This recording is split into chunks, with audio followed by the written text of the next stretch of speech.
వారికి ప్రాంతాల చోట చూస్తూ ఉంది. గిరిజనులు తక్కువ చేయడానికి అలాంటి ప్రయత్నాలు చేస్తూ ఉంది.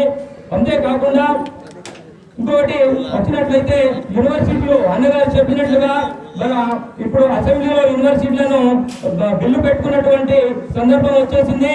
మరి ఆ యూనివర్సిటీలో గిరిజనుల రిజర్వేషన్ లేదు, ఎస్టీ రిజర్వేషన్ లేదు అని చెప్పేసి ఫీజు రియంబర్స్మెంట్ లేదు అని చెప్పేసి చెప్తా ఉంది.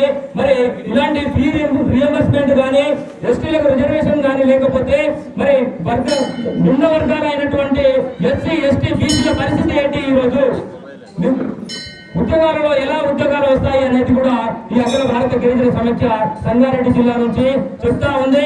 అంతేకాకుండా ఈ రోజు అఖిల భారత గిరిజన సమైక్య ఒకటే డిమాండ్ చేస్తా ఉంది.